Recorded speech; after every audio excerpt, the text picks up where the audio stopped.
Hi sir, Samuthirakani గారు నమస్తే. నమస్తే అండి.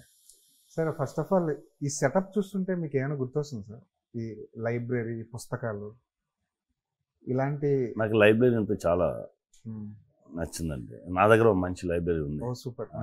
5000 బుక్స్ కలెక్షన్స్ పెట్టి 5000. Yeah super. నాకు బుక్స్ చాలా చదవడం చాలా హ్యాపీగా ఉంటుంది. ఫ్రీ టైంలో అన్నీ రీడింగ్ బుక్స్. అందుకే బుక్స్ని చూస్తే అంత హ్యాపీ అయిపోయింది. ఈ బ్యాక్డ్రాప్ అలా ఉంది. మనం యాక్ట్ చేసినవన్నీ మర్చిపోయింది. ఇది వేరే లోకం. ఇది కాంతా లోకం వేరే. చాలా బాగా వచ్చింది. సెట్కి వెళ్తున్నప్పుడు కూడా బుక్స్ పట్టుకెళ్తారు? సెట్కి వెళ్తున్నప్పుడు కూడా ఎప్పుడు నేను నా దగ్గర ఒక బుక్ ఉందండి. చెన్నై ఎయిర్పోర్ట్లో హికిన్ బాదమ్స్ లోపల వచ్చినా ఉన్నాయి. ఇప్పుడు 4 days ట్రావెల్ అలా అంతే. ఓ 500 పేజ్ అలా ఓ బుక్ తీస్తా. ఇక్కడ హైదరాబాద్ వచ్చి తిరిగి వెళ్ళంగానే ఆ బుక్ని ఫినిష్ చేసేయాలి. ఇది టార్గెట్. చాలా బుక్స్ చదువుకున్నాను. ఎప్పుడైనా నా దగ్గర ఓ బుక్ ఉండు, 4-5 పేపర్స్, ఓ పెన్ ఉండు, ఏదో ఒకటి రాసుకుని ఏదో ఒకటి చేసి. రీసెంట్గా చదివిన బుక్ ఏంటండి?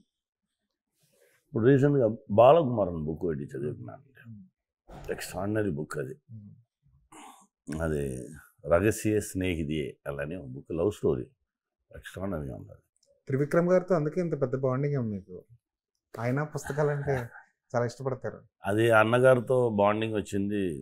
అది దైవాదినం అలాదని చెప్పాలి. ఎందుకంటే నా అన్నను ఫస్ట్ టైం చూడగానే ఓ 10 సంవత్సరాలు 20 సంవత్సరాలు మనం పలగినట్టు, ఉండినట్టు, పక్కన ఉన్నట్టు, మాట్లాడినట్టు చాలా విషయాలు మనం మాట్లాడాము. అప్పుడు స్టార్ట్ అయినది అది. దాని తర్వాత బుక్స్ కూడా ఒక్కో ఇన్సిడెంట్స్గా ఉండొచ్చు. అన్నగారు వచ్చి పొన్నియిన్ సెల్వన్ బుక్ ఇంగ్లీష్లో ఉందని అడిగారు. అది వెళ్ళి తీసుకొచ్చి పెట్టాను. అది ఇలా ఆ బుక్స్ చాలా మమ్మల్ని దగ్గర తీసుకొచ్చిందండి. ఆయన ఏమైనా బుక్స్ సజెస్ట్ చేస్తారండి మీకు? లేదు. ఈ కాంత డైరెక్టర్తోనూ హీరోతోనూ వాళ్ళతో మాట్లాడుతున్నప్పుడు ఇది కూడా ఒక బుక్ లాగే ఉంటుంది. డెఫినెట్గా చదువుతున్నట్టు ఉంటుంది. ఎక్స్ట్రాడినరీ ఒక బుక్ అండి. ప్లస్ పక్క కమర్షియల్ మూవీ ఇది. దీనిలో అంటే ఇది ఇలా ఉండొచ్చు, అలా ఉండొచ్చు, ఓ ఇది వీళ్ళ స్టోరీ, వాళ్ళ స్టోరీ అని డిస్కషన్లోనే వెళ్తుంది. అంతే, ఎవరి స్టోరీ లేదు అది. అందుకే ఈ ఫిలిం చాలా స్పెషల్. మాకు చాలా సిన్సియర్గా అటెండ్ చేసుకున్నాం ఈ ఫిలింను. టీజర్, ట్రైలర్ చూస్తుంటే ఇది ఫలానా హీరో బయోపిక్ అన్న క్వశ్చన్ రేజ్ అవుతుంది. చాలా క్వశ్చన్స్ వచ్చు, బట్ ఏదైనా లేదు.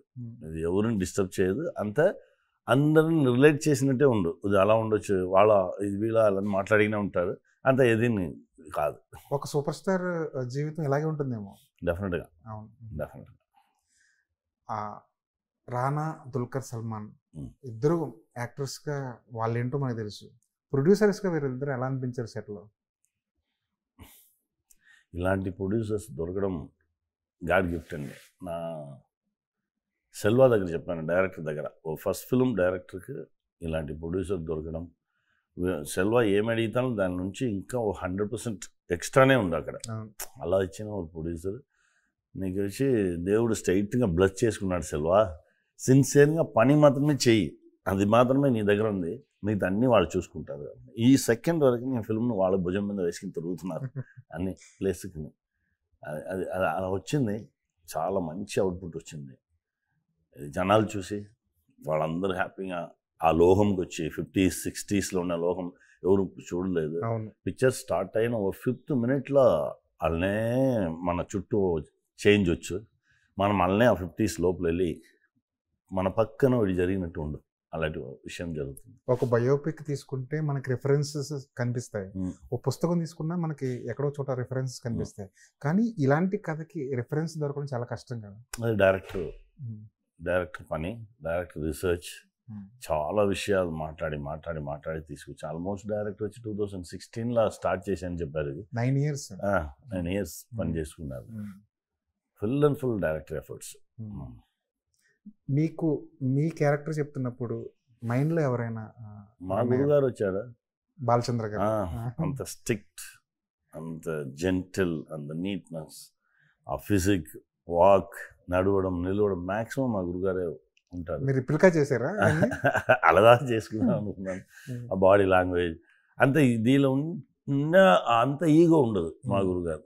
కోపం ఉంటుంది. కోపం వస్తుంది, బట్ అంత ఈగో ఉండదు. ఇది ఈ క్యారెక్టర్ కొత్త ఉన్నట్టు. ఇది కాకుండా మన తమిళ్లో ఇంకో యాక్టర్ కూడా ఉన్నారు. యాక్టర్ని మైండ్లో పట్టుకుని కొంచెం చేసాము. అది పిక్చర్ చూసిన తర్వాత, పిక్చర్ వచ్చిన తర్వాత చెప్తాను. మీరు డైరెక్టర్గా మీరు సెట్లో చాలా స్ట్రిక్ట్గా ఉంటారా? ఎప్పుడు కోపం వస్తుందా? చాలా బాగా. ఎలా కంట్రోల్ చేస్తారు కోపాన్ని? లేదు, నా కోపం వస్తే ఆ 5 minutes అది ఆర్టిస్ట్ వాళ్ళకి కూడా తెలుసు, మిస్టేక్ చేసిన వాళ్ళకి కూడా తెలుసు. ఆ 5 minutes తర్వాత అది మారిపోవు. నాకు ఆ మూమెంట్లో సిన్సియర్గా లేదు, కరెక్ట్గా లేదు, నేను అడిగిన లేదంత కోపం వచ్చాను. అది అలానే ఉండాలి, లేదంటే ఏమి రాకుండా ఎలా చేయాలి. పైగా 24 craftsని మనం హ్యాండిల్ చేయాలి. మనం ఎలా ఉన్నామో అలానే సెట్ ఉండండి. మనం ఎంత ఎనర్జీతో ఉన్నామో అలానే సెట్ ఉంది. ఇప్పుడు లేదంటే బ్రో 21 daysలో చేయలేదు. అవును bro, 21 days Kalyan sir date bro చేసాము. అంటే అంత పెద్ద హీరోని పెట్టుకుని 21 days. కళ్యాణ్ సార్ సపోర్ట్ చాలా సపోర్ట్ చేశారు. చెయ్యి నేను ఉన్నా నీతో అలా అని చెప్పి చేశారు. అన్నగారు ఇచ్చిన సపోర్టే అది జరిగింది. లేదంటే అవ్వదు. మీరు అందరితో 6 o'clock సెట్కి వచ్చేస్తాం, 7:50కి స్టార్ట్ చేసేద్దాం. 7:15కి కళ్యాణ్ సార్ వచ్చి ఫస్ట్ షాట్లో రెడీగా ఉంటారు. రెడీ నాను అలా వచ్చి నిలుస్తారు. అలా ఉన్నా కాబట్టి అది జరిగింది. లేకపోతే కానీ వినోదయ సీతంని బ్రోని పక్కన పెడితే చాలా తేడా కనిపిస్తుంది. ఇది చాలా పూర్తిగా కమర్షియల్ కదా బ్రో. ఈ కమర్షియల్ సార్, బట్ అంతే జ్యూస్ ఒకటేదండి. అవును, మనం చెప్పాల్సిన విషయం ఒకటే. అదిదా జనాలు చాలా క్లీన్గా ఉన్నారండి. జనాలు వచ్చి చాలా క్లీన్గా ఉంటారు. వీడు ఏం చెప్పడానికి వస్తున్నాడు, ఏం చెప్పాడని వాళ్ళకి తెలుసు. మనకి అందుకే దానికి మనం వచ్చి ఈ కమర్షియల్ ఆస్పెక్ట్స్ అన్నీ లోపల పెట్టడం. బ్రోలో త్రివిక్రమ్ గారికి ఎంత క్రెడిట్ ఇస్తారు? లేదంటే ఆ ఫిల్మే లేదు. లేదంటే ఆ ఫిల్మే లేదు. నాకు వెనకాల బ్యాక్ బోన్ లాగా ఉండి నాకు అంత పెద్ద సపోర్ట్ ఇచ్చి స్క్రిప్ట్ రాసిచ్చి, స్క్రిప్ట్ని అన్నగారు ఫుల్ సీన్ ఎలా చేయాలి నాకు ఒక రీడింగ్ ఇచ్చి, ఆ రీడింగ్ నాన్న వచ్చి రికార్డ్ చేసి పెట్టుకొని, ఆ ఏ సీన్ తీయబోయామో ఆ రికార్డ్ చేసిన రీడింగ్ని ఫుల్గా నేను వింటా. 10 times వినేస్తే నాకు మైండ్ క్లియర్ అయిపో. అలానే వెళ్ళి తీసాను. మాకేంటంటే మీరు స్ట్రైట్ సినిమా చేస్తే బాగుంటుంది పవన్ కళ్యాణ్ గారితో అని, రిమేక్ కాకుండా ఒక స్ట్రైట్ సినిమా చేయొచ్చు సార్. అది దానికైనా టైం రావాలి. బ్రో టైం వస్తే జరిగిపోతుంది.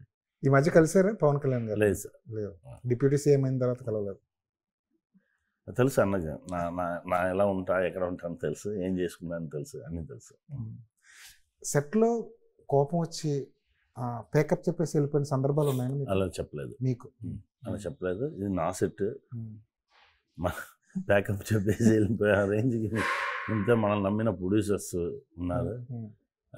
నేనే ప్రొడ్యూసర్గా ఉండగానే కూడా నాకు కోపం వస్తుంది, బట్ అలా చేయను. ఎందుకంటే మనల్ని కెమెరా చూస్తుంది, మన కెమెరాకి రెస్పెక్ట్ ఇవ్వాలి. వాళ్ళు చూసారు, వీళ్ళు చూసారు, ఇది కాదు, కెమెరా మనల్ని చూస్తుంది. అంత డిసిప్లిన్గా నా సెట్లో ఉండగానే మన ఆర్టిస్ట్ వాళ్ళందరినీ అంత కోఆపరేటివ్గా ఉంటారు. నాకు ఆ టెన్షన్ ఏమి, ఏదో ఒకటి 5-6 takes అవ్వగానే మనం చెప్పింది వాళ్ళు కరెక్ట్గా క్యాచ్ చేసుకున్నా ఏదో కన్ఫ్యూషన్ ఉన్నారంటే కోపం వచ్చు. అది లేదంటే నా ఆర్టిస్ట్ ఎప్పుడైనా నా షోల్డర్లోనే పెట్టుకుంటా. అంత చాలా అలా చిన్నపిల్లలకి చెప్పినట్టు చెప్పి తీసుకొచ్చేస్తాను. కాంత అంటే ట్రైలర్ చూస్తున్నా, టీజర్ చూస్తున్నా నాకేమనిపిస్తుంది అంటే ఒక డైరెక్టర్కి ఒక హీరోకి మధ్య జరిగే ఈగో క్లాష్, అంతేనా కదా? ఈగో క్లాష్ ఉన్న ఒక డైరెక్టర్గా మీకు ఈగో క్లాష్ ఉన్న యాక్టర్ దొరికితే, లేదా ఒక యాక్టర్గా ఈగో ఉన్న ఒక డైరెక్టర్ దొరికితే మీరు ఎలా ఫేస్ చేస్తారు? అందరికీ ఉందండి ఈగో అనేది, అందరికీ ఉంది. పర్సంటేజ్ మాత్రమే ఎక్కువ తక్కువ, అది వేరే ఏం లేదు. హ్యూమన్ తలే ఈగో ఉండు. దీనిలో యాక్టర్స్, డైరెక్టర్స్, యాక్ట్రెసెస్ ఇది ఇలా కాదు. ఓ హ్యూమన్ మనిషిగా పుట్టాలే ఈగో ఉండండి. అది ఏ పర్సంటేజ్లో ఉండి మీరు ఎలా ఫేస్ చేస్తారు వాళ్ళు? నా కూల్గా సార్ డీల్ చేస్తారు. ఈగో ఉంటే కూడా, ఈగో ఉన్న యాక్టర్స్ కూడా పని చేసుకున్నా అప్పుడు వాళ్ళు కూల్గా ఓకే మీరు అలా ఉండండి, ఇంకా కూడా మీరు పైకి ఎక్కండి, నాకు ఏ ప్రాబ్లం లేదు. నేను ఎలా ఉంటానో అదే నా గ్రౌండ్ క్లీన్గా పెట్టుకుంటాను. కాంత అంటే ఒక సపరేట్ వరల్డ్ లా కనిపిస్తుంది. ఆ అట్మాస్ఫియర్ సపరేట్ వరల్డ్, ఆ స్టూడియో, ఆ ఫ్లోర్, ఎక్స్టీరియర్, ఇల్లు, మా ఇల్లు, మా వేసుకున్న కాస్ట్యూమ్స్, సెట్, ఈచ్ అండ్ అన్నీ కొత్తవే.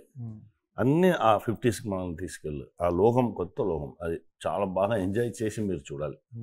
వాహినిలో ఉన్న కెమెరాను కూడా తీసుకొచ్చి వాడారంట కదా సార్. వచ్చి మన రాణా సార్ చెప్పారు.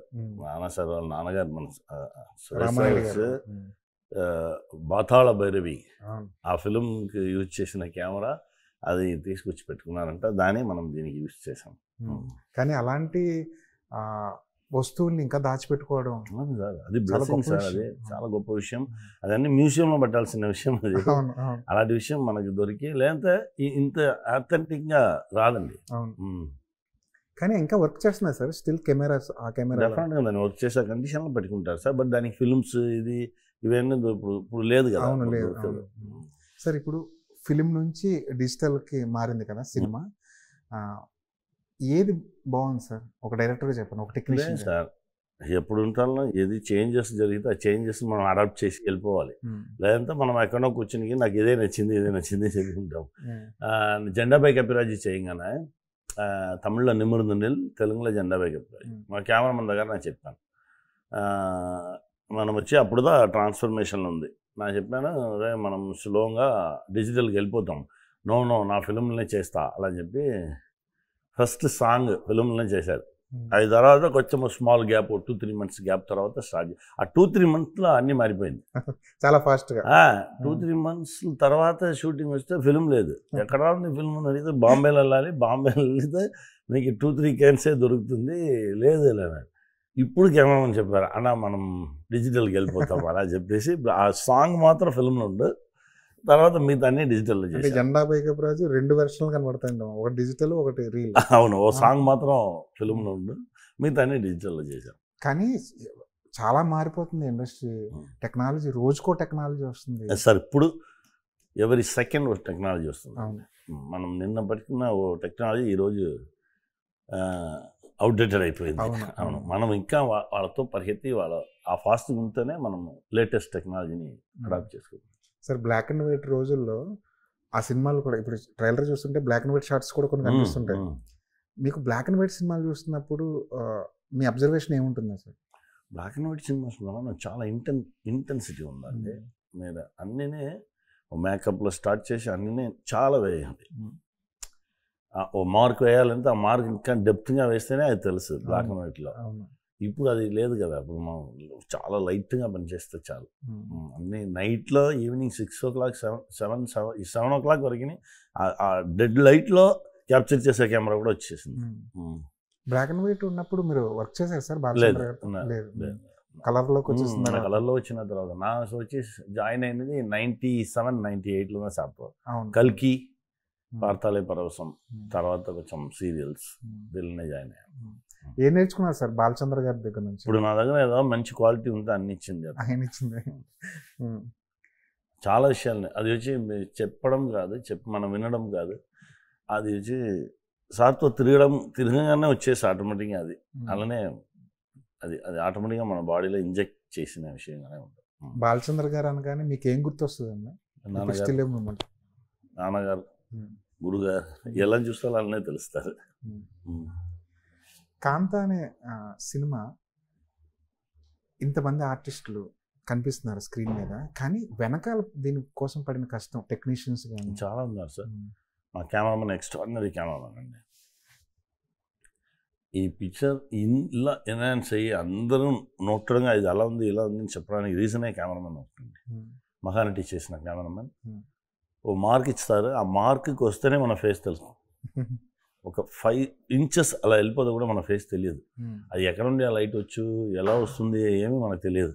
ఆ మార్క్కి వస్తే మన ఫేస్ తెలుసు. నా 2-3 times మిస్ అయిపోయి ఎక్కడో పోయి ఏది నా ఫేసే తెలియట్లేదు అలా. అప్పుడుదా చెప్పాను, మార్క్ ఇచ్చుకున్నాం కదా మీరు అక్కడ రావాలి అలా ఎలా చూసి రాముండి అది నాకు తెలియదు. నా ఇచ్చిన మార్క్ వస్తే మీ ఫేస్ తెలుసు. ఫస్ట్ అది ఇదేనా ఇలా ఉండే అలా అని చూస్తే తర్వాత అది ఒక పెద్ద ఛాలెంజ్ అయిపోయింది. తర్వాత చూస్తే ఆ అవుట్పుట్ ఓకే, అప్పుడు ఇతను ఏం చెప్తాను చేయాలి అలానే మైండ్ సెట్ వచ్చింది. అలా ఒకరొకరు మా రామలింగం ఆ డైరెక్టర్ దీనిలో వచ్చి ఫుల్ ఏ డోర్ను ఏ వాల్ కావాలంటే మనం షిఫ్ట్ చేసుకోవచ్చు. ఇక్కడ ఉండే వాళ్ళు ఇక్కడ వచ్చేసి ఇక్కడ ఉండే వాళ్ళు ఇక్కడ మనం ఎలా కావాలో షూట్ చేయొచ్చు. అలా డిజైన్ చేశారు. ఆ ఫిల్మ్లో కూడా ఒకసారి యూజ్ చేసుకుంటారు. ఓ ఎంక్వైరీ సీక్వెన్స్లో రాణా గారు చేస్తారు. ఆ ఫుల్ వాల్ అలానే ఒక లెఫ్ట్ నుండి రైట్ వరకు తీసుకొస్తారు. అది మీరు చూడగానే తెలుసు. అంతా అలా పని చేశారు ఆ డైరెక్టర్. ఇంకా కాస్ట్యూమ్స్ కాస్ట్యూమ్స్ చాలా చేశారు. మేకప్, నా మేకప్ అలా వచ్చి టోటల్గా ఇది లేదు నాను ఇది వేరే కొత్త మేకప్ వేసుకోవాలి, మేకప్ లేదు లేదు, ఇది మన ఫేసే లేదు, ఇది వేరెవరో ఉన్నట్టు ఉంది. పట్టణం రషీద్ గారు చేశారు మేకప్ ఇక్కడనే, ఈ రూమ్లోనే. ఇక్కడనే ఫస్ట్ గెటప్ రెడీ చేసాము. అన్నీ అందరూ కలిసి తీసుకొచ్చింది. మా దుల్గర్ సార్ యాక్ట్ చేసింది. దుల్గర్ సార్ ఇచ్చిన స్పేస్, ఇంత పెద్ద స్పేస్ ఎవరు ఇవ్వరు.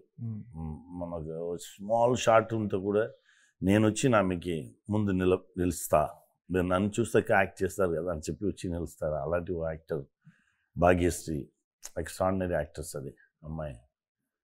తమ్ముడు రాణా గురించి మనం ఏం చెప్పనక్కర్లేదు. అప్పటి నుంచి మన భీమల్ నాయక్లో నుంచి ఆ రిలేషన్షిప్ ఉందండి. మంచి టీం. ఇలాంటి టీంలో మనము ఓ ఫిలిం దొరికింది, అదృష్టంగా ఫీల్ చేశాను. సూపర్ స్టార్ లెగసీని కంటిన్యూ చేయడం అంత ఈజీ కాదు. దుల్కర్ని చూస్తుంటే ఏమనిపిస్తుంది యాజ్ యాక్టర్గా, యాజ్ డైరెక్టర్గా? సార్ బయట ఉండగానే ఓలాగా ఉంటారు సార్, ఆ సెట్ లోపల అలా మారిపోతారు సార్. అది వచ్చి చాలా యాక్టర్స్కి, కొన్ని యాక్టర్స్కి మాత్రమే అది వచ్చు. అది దుల్కర్కి పెద్ద గిఫ్ట్ అండి. ఆ టైంలో ఉన్న సూపర్ స్టార్స్ ఇలాంటి యాక్టర్స్ అలా ఇలానే అనుకుంటారని మనకు అనిపిస్తుంది. అంత అందంగా, అంత బ్యూటీగా, ఓ స్మాల్ ఇది పెట్టుకొని పర్ఫెక్ట్గా చేశారండి. ఆ ఫేస్లో టూ మచ్గానే ఉండదు, లేకుండా ఉండదు. ఎప్పుడు హ్యాపీ అంతా ఓ హ్యాపీ ఉండు, లవ్ అంతా ఓ లవ్ ఉండు, ఎమోషన్స్ అన్ని యాక్షన్ నాకు ఇంత దగ్గర పెట్టి చూసుకున్నాను దుల్గర్. ఇంత దగ్గర చాలా షార్ట్స్ వచ్చి యాక్ట్ చేయగానే దుల్గర్ సార్ని చూసి అల్లనే నిలిచిపోతాం. ఆ పెర్ఫార్మెన్స్ చూసి అల్లనే ఉంటాను. మన డైరెక్టర్ వచ్చి చెప్తారు, మీరు అక్కడనే చూసి అల్లనే, మీరేదో రొమాన్స్ చేసుకున్నారు, యాక్ట్ చేయండి. అలా ఉండు. అలాంటి ఎక్స్పీరియన్స్ దొరికింది. దుల్గర్తో చేయడం చాలా, అదే నా కొడుకులాగా ఈ ఫిలింలో మహాదేవన్ అని చెప్పి చేసుకున్నారు. నా కొడుకుగానే చూశాను. అలా ఆ రిలేషన్షిప్ అంత స్ట్రాంగ్గా దొరికింది. అంటే డైరెక్టర్గా నుంచి యాక్టర్గా మారిన తర్వాత ఆల్మోస్ట్ మీరు సూపర్ స్టార్లతోనే వర్క్ చేశారు. మహేష్ బాబు, అల్లు అర్జున్, పవన్ కళ్యాణ్ గారు. ఈ జర్నీ ఇంకోటి ఏమో ఒక్కరొకరు ఒక స్పెషల్ అండి. అది అలా దొరికింది మనకు. దేవుడిచ్చిన ఆ ట్రావెల్కి మనం సిన్సియర్గా ఉండాలి. అది మాత్రమే నాకు, అది సిన్సియర్గా ఉన్నది, ట్రూత్ఫుల్గా ఉన్నది మాత్రమే మనల్ని ముందుకు తీసుకెళ్తుంది. మీరు మహేష్తోనూ అల్లు అర్జున్తోనూ చేశారు కదా, వాళ్ళిద్దరిలో ఉన్న కామన్ థింగ్ ఏంటండి? మంచి హ్యూమానిటీ అండి. ఒక మనిషిని అలా హ్యూమానిటీతో చూడడం మాత్రమే వాళ్ళని అంత పెద్ద ప్లేస్కి తీసుకొస్తుంది. మంచి గొప్ప మనసు.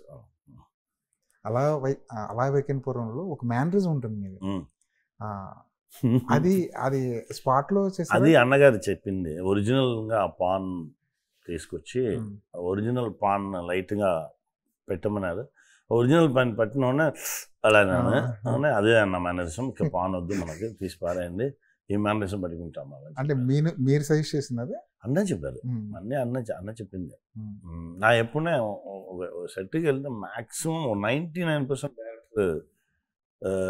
లోపల ఉండి వచ్చేది మాత్రమే నా చేయాలని అనిపిస్తాను. కానీ మీలో కూడా ఒక డైరెక్టర్ ఉన్నాడు. అది వాడు రాడు, ఇంట్లో ఉంటాడు.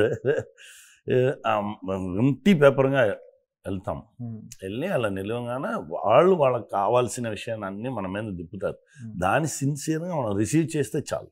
అలా రిసీవ్ చేసినగా అలా వైకుంఠపురంలో అన్న చెప్తారు, ఏదో ఒకటి ఉంది నీ దగ్గర, ఏదో ఒకటి ఉంది, వచ్చేస్తుందా అందరినీ తీసుకెళ్తారు. సముద్రగని అంటే మేము యాజ్ ఎ డైరెక్టర్గా మిమ్మల్ని చాలా అభిమానించాము. యాక్టర్గా మారాలి అనుకున్నప్పుడు ఆ ట్రాన్స్ఫర్మేషన్ చాలా ఈజీ అయిందా, మీకు కష్టమైందా? నా యాక్చువల్గా యాక్ట్ చేయడానికే వచ్చానండి. వచ్చి అప్పుడు చాలా లీన్గా ఉంటాను, సన్నగా ఒక గ్లాస్ వేసుకుంటాను, చాలా ఇన్సల్ట్ అది జరిగింది అన్నీ ఉంది కదా. ఓ పాయింట్లో సడన్గా ఒక ఫొటోస్ అప్పుడు ఇస్తాం, ఒక్కొక్క కంపెనీలో పోయి ఫొటోస్, ఆ ఫోటో వెనకాలే మన నేమ్, అడ్రస్ ఇవన్నీ రాసిస్తాం.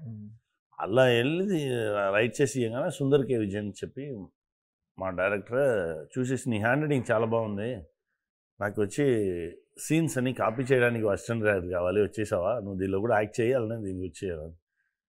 ఆ రోజులో ఏదో చాలా డిస్టర్బ్గా ఎవరో ఏదో చెప్పేశారు, ఏదో అసిస్టెంట్ డైరెక్టర్ ఏదో చెప్పేశారు, అరే నీ మొహాన్ని నువ్వు గ్లాసులను చూసుకున్నావా, వచ్చి నువ్వు యాక్ట్ చేయడానికి తిరుగుతున్నావు నువ్వు చెన్నైలో అలానే. ఆ డిస్టర్బెన్స్లోనే మధ్యాహ్నం లంచ్ కూడా చేయలేదు, అలానే సైకిల్లో తిరుగుతున్నాను చెన్నైలో. ఇప్పుడు డైరెక్టర్ సార్ వచ్చి కాపీరైట్ చేయడానికి వచ్చామన్నా వచ్చి బ్యాలెన్స్ ఉన్న ఫోటోలు అన్నీ చింపి పారేసేసి ఇక ముందు మన లైఫ్లో యాక్టింగ్ ఆశనే రాకూడదు అలా అని చెప్పి నెక్స్ట్ డే వెళ్ళి అసిస్టెంట్ డైరెక్టర్గా జాయిన్ అయ్యాను. జాయిన్ అయితే ఆ కాపీరైట్ చేయడం చాలా సిన్సియర్గా ఉన్నాను, చాలా సిన్సియర్గా. ఆల్మోస్ట్ స్మాల్ స్క్రీన్లో మా డైరెక్టర్తో 7,000 ఎపిసోడ్స్ నా పని చేశాను. 7,000 ఎపిసోడ్స్, 7,000 ఎపిసోడ్స్. ఈ ట్రావెల్ అంతా కేబీ సార్ని మీట్ చేశాను. కేబీ సార్ నాతో వచ్చేయండి, లేదు సార్ మా డైరెక్టర్ దగ్గర నాలాగా ఒకరిని పెట్టి కన్ఫ్యూషన్ లేకుండా సెట్ చేసేసి నేను వస్తా అక్కడ.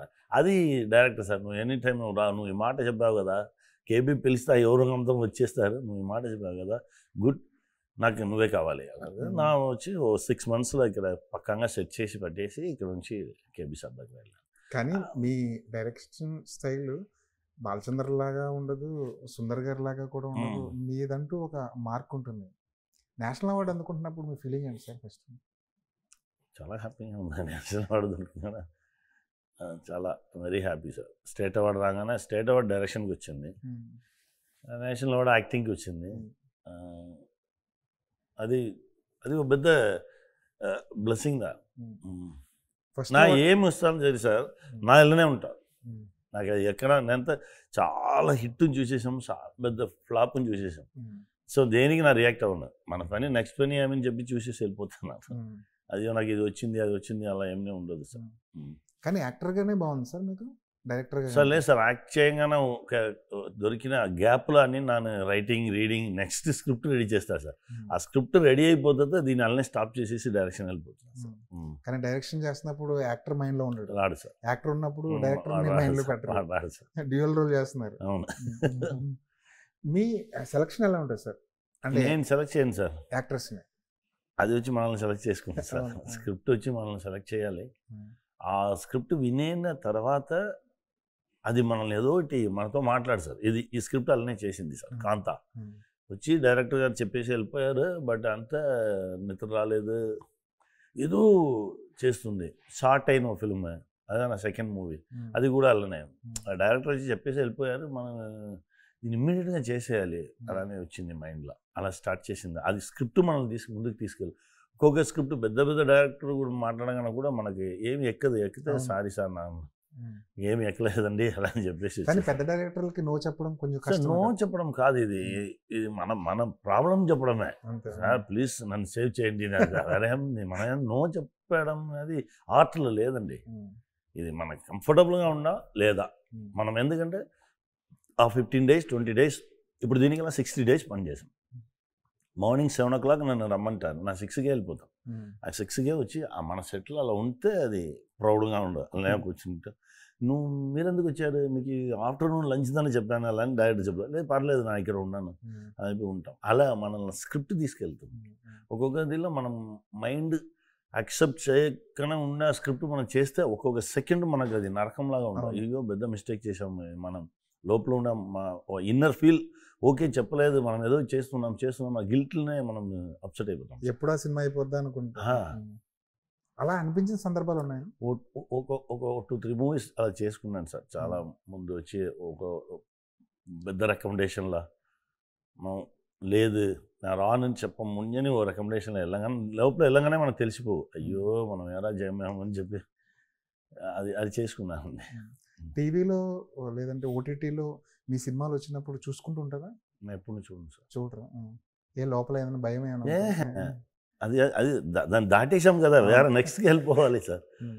పాత విషయం ఇప్పుడు ఇది కూడా 14th వరకు రేపు ఆ ప్రీమియర్ అయిపోతే మళ్ళీ వేరే ఏదో ఇంటర్నేషనల్ ఫెస్టివల్నో ఏదో అవార్డ్ సెషన్ వస్తే అక్కడికి వెళ్తాం. ఇది కాకుండా టైంలో తర్వాత మనకి వేరే పని వచ్చేస్తుంది అనుకోనికి. నెక్స్ట్ ఏం సినిమాలు చేస్తున్నారు సార్? స్కూల్ బస్సును ఒకటి డైరెక్షన్ చేసుకున్నాను సార్. స్కూల్ బస్సును ఫిల్మ్. పిల్లల్ని ఇంట్లో మాట్లాడడానికి అలౌ చేయడం లేదు, స్కూల్లో మాట్లాడడానికి అలా చేయడం లేదు. బస్సులోనే మాట్లాడతారు. బస్సులో మాత్రమే వాళ్ళ బాధ, వాళ్ళ ఎమోషన్స్ అన్నీ డ్రైవర్తో షేర్ చేస్తారు. అదే పిక్చర్ సార్. నా స్కూల్ బస్సు డ్రైవర్గా యాక్ట్ చేశానండి. అది మంచి ఎమోషనల్ ట్రావెల్. పిల్లలు మాట్లాడడానికి అలౌ చేయండి అలానేదా, లేదా మాట్లాడితేనే పిల్లలు చేతిలో సెల్ ఫోన్ ఇచ్చేసారు, లేదంటే ఏదో సిస్టమ్ ఇచ్చేసారు. పిల్లలు మాట్లాడితే పేరెంట్స్కి భయం వచ్చింది. పిల్లలు మాట్లాడాలి, మాట్లాడితేనే మన దగ్గర ఉన్న మైనస్ అన్నీ తెలుసు మనకు బయట. అది పిల్లలు మాట్లాడుతుంటే ఏంట్రా ఎక్కువ మాట్లాడుతాను, నోరు మొయ్యి ఇలా వీటి చెప్పినే తిరుగుతారు. పిల్లలు మాట్లాడాలి, పిల్లలు మాట్లాడితేనే అది పిల్లలుగా ఉంటారు. అయిపోయింది సార్ షూట్ మొత్తం ఆల్మోస్ట్ సార్. తెలుగులో కూడా చేయాలి సార్, తెలుగు కన్నడం చేయాలి సార్. చేసేసి ఒకే టైంలో రిలీజ్ చేద్దాం అనుకున్నాను. అంటే ఇప్పుడు తమిళ్లో షూట్ చేశారు, తెలుగులో మళ్ళీ షూట్ చేస్తారు. తెలుగులో నా పోర్షన్ మాత్రం వేరే చేస్తాను సార్. సార్ రాజాసాబ్ ఎలా ఉండదు? Raja Saab super movie sir. అది ఒక కొత్త ఎక్స్పీరియన్స్, ఒక కొత్త లోహం. అది కూడా మారుతి గారు చాలా బాగా చేసుకున్నారు. చాలా ప్రభాస్ సార్తో ట్రావెల్ చేసింది, అంత హ్యాపీ. ఇది కాకుండా మన ప్రశాంత్ వర్మ మహాకాళి, అవును, అది సేమ్ మన విభీషణుడుగా చేస్తున్నాం సార్. మొత్తానికి 14వ తారీఖున మీరు చాలా ఇష్టపడి చేసిన కాంతా రిలీజ్ అవుతుంది. ఆడియన్స్కి ఏం చెప్తారు కాంతా గురించి ఒక మాట? ఇది కొత్త లోకం సార్, మీరు వచ్చి ఎంజాయ్ చేయండి. ఇలా మనుషులు యాక్చువల్గా ఏంటి సార్, అప్పుడున్న ఈగో ఇప్పుడు ఉంది సార్, అప్పుడున్న ప్రాబ్లం ఇప్పుడు ఉంది. మనుషులు మాత్రమే మారుకున్నారు సార్, ప్రాబ్లం అలానే ఉంది సార్. అది మీరు వచ్చి ఆ 50స్లో జరిగిన విషయాన్ని మీరు చూడడం ఒకటి. ఇది కాకుండా మీరు ఇప్పుడు కూడా మీరు కనెక్ట్ చేసుకోవచ్చు. ఓ ఇతను ఇళ్ళనే ఉన్నారు కదా కనెక్ట్ చేసుకోవచ్చు. ఓ మిస్అండర్స్టాండింగ్, స్మాల్ మిస్అండర్స్టాండింగ్ వల్ల ఏమైనా జరుగుతుంది అలానేదా సార్. మనతో కోరికి మనకు ప్రాబ్లం అంతే, 5 మినిట్స్ కూర్చుని మాట్లాడితే అన్నీ సరైపోతుంది. ఆ 5 మినిట్స్ ఇవ్వడానికి ఎవరికి టైం లేదు, లేదంటే వాళ్ళ ఈగో దానికి అడ్జస్ట్ చేయడం లేదు. అది కాబట్టి ఎన్ని ప్రాబ్లమ్స్ జరుగుతుంది లేదా సార్. మొత్తానికి ఒక మంచి ఇంటర్వ్యూ ఇచ్చారు sir, thank you very much. 14వ తారీఖున మీ సినిమా వస్తుంది, అందరినీ ఎంటర్టైన్ చేస్తుందని, మీరు ఏ లక్ష్యంతో ఈ సినిమా చేశారో ఆ లక్ష్యాన్ని ఈ సినిమా నెరవేరుస్తుందని ఆశిస్తున్నాను. థ్యాంక్ యూ, నమస్తే. Thank you.